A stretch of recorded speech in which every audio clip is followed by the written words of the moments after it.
Pulau Sipadan dan Linggit akhirnya lepas dari Indonesia pada Desember tahun 2002. Kedua pulau yang berada di Selat Makassar Indonesia itu diambil Malaysia setelah mengeklaimnya sejak tahun 1967. Ada 3 pertimbangan Mahkamah Internasional atau ICJ dalam memutuskan sengketa kedua pulau itu dimenangkan Malaysia. Pertama, Inggris yang menjajah Malaysia telah melakukan tindakan administratif berupa penerbitan ordonansi perlindungan satwa burung di pulau tersebut. Kemudian, pungutan pajak terhadap pengumpulan telur penyu sejak 1930. Terakhir, operasi mercusuar sejak 1960-an. Namun, ada hal lain yang terungkap oleh Bank Indonesia kenapa pengadilan memenangkan Malaysia saat itu. Hal itu diungkapkan oleh Deputi Gubernur Bank Indonesia tanggal 22 Maret tahun 2021. Mari kita mengingat salah satu catatan sejarah penting yang harus menjadi pembelajaran ya dalam bagaimana proses penegakan rupiah.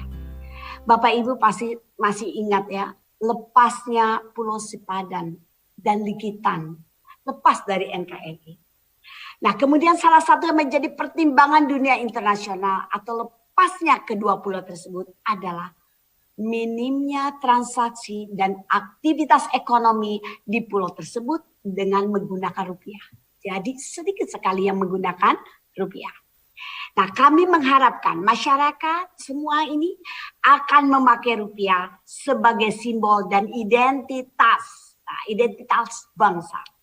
Dari sudut pandang ekonomi, transaksi di dalam negeri dengan menggunakan mata uang asing juga perlu kita waspadai. Hal ini tidak saja melanggar kedaulatan negara, namun juga apabila tidak terkontrol, ini dapat memberikan pengaruh ke stabilitas nilai tukar. Kita dapat melihat pengalaman dari sejumlah negara di Afrika dan Amerika Latin yang mengalami fenomena dolarisasi. Nah, ini jangan sampai terjadi di kita ya. Hal ini tidak hanya mencederai kedaulatan negara, tapi juga akan memberikan dampak kerentanan ke fundamental perekonomian dalam jangka panjang.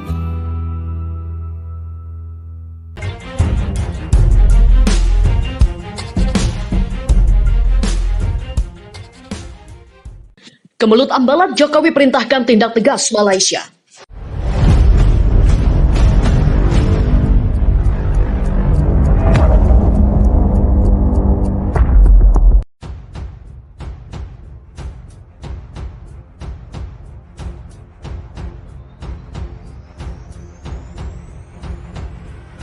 Sekretaris Kabinet Andi Wijayanto menyatakan Presiden Jokowi telah mengetahui ketegangan antara Indonesia dan Malaysia di Blok Ambalat. Menyusul laporan Panglima TNI bahwa 9 pesawat tempur Malaysia sepanjang tahun ini menerobos wilayah udara RI di kawasan itu.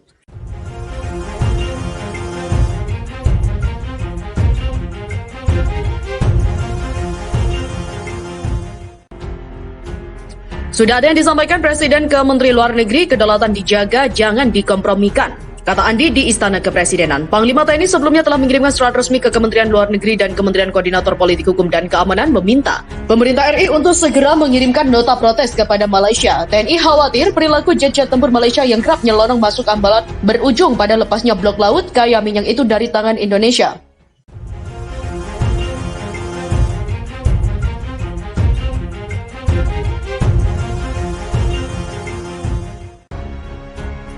Jika pemerintah tak melayangkan nota protes ke Malaysia, maka bisa terjadi seperti Sipadan dan Ligitan. Alasan Malaysia dalam kasus Sipadan dan Ligitan adalah karena mereka melintasi wilayah tersebut dan kita biarkan tidak kita protes, kata Kepala Pusat Penerangan Mabes TNI Mayor Jenderal Fuad Basha. Menurut Fuad, Malaysia hanya berani masuk Indonesia jika wilayah udara Kalimantan dan Sulawesi tak dijaga.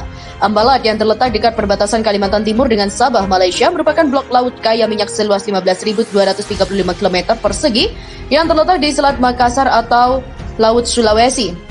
Wilayah itu juga kerap menjadi biang keributan Indonesia dan Malaysia mulai dekade 1960-an, apalagi sejak 1979 Malaysia membuat peta tapal batas kontinental dan maritim baru dengan memasukkan blok Ambalat ke dalam wilayahnya sehingga memicu protes RI. Perseteruan kedua negara juga memuncak pada 2002 ketika Mahkamah Internasional memenangkan Malaysia dan sengketa kepemilikan Pulau Sipadan dan Ligitan yang berada di perairan Ambalat. Di mana sejarah panjang kemelut Indonesia-Malaysia di Ambalat, Tentara Nasional Indonesia bersiap mengeluarkan taring di blok Ambalat menyusul pelanggaran udara oleh Malaysia di wilayah itu hingga 9 kali di zona itu.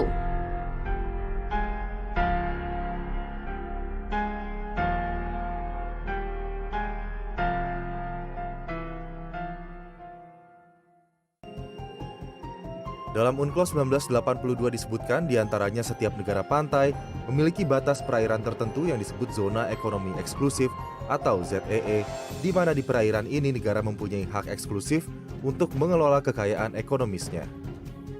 Terkait penerapan batas zona eksklusif pengelolaan kekayaan laut, Tiongkok menunjukkan sikap ambigu. Mengaku berpegang pada UNCLOS 1982, Tiongkok juga menganut Nine Dash Line, yaitu klaim hak maritim Tiongkok atas wilayah historis Laut Cina Selatan seluas 2 juta kilometer persegi yang muncul pertama kali pada peta Tiongkok pada 1947. Nine Dash Line inilah yang menjadi akar sejumlah masalah kedaulatan wilayah di Laut Cina Selatan seperti yang dialami Indonesia. Indonesia tidak pernah akan mengakui Nine Dash Line, klaim sepihak yang dilakukan oleh Tiongkok yang tidak memiliki alasan hukum yang diakui oleh hukum internasional, terutama UNCLOS 1982. Pengadilan Arbitrase Internasional atau PCA yang berada di bawah naungan PBB telah memutus Tiongkok melanggar kedaulatan Filipina di Laut Cina Selatan pada 2016. Hal ini otomatis menjadi bukti bahwa tidak ada dasar hukum bagi Nine Dash Line yang dipakai oleh Tiongkok, yang membuat klaim Tiongkok atas ZEE Natuna Indonesia pun menjadi tidak sah.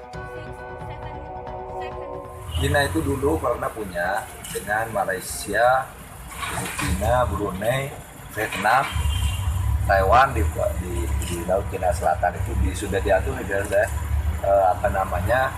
SCS Tribunal namanya pada tahun 2016. SCS itu South China Sea itu keputusannya Cina tidak punya hak atas itu semua, sudah selesai. Pemerintah Indonesia menunjukkan sikap tegas dalam penyelesaian kasus pelanggaran kedaulatan oleh Tiongkok. Namun demikian, upaya diplomasi damai tetap menjadi prioritas utama. Tim Liputan CNN Indonesia.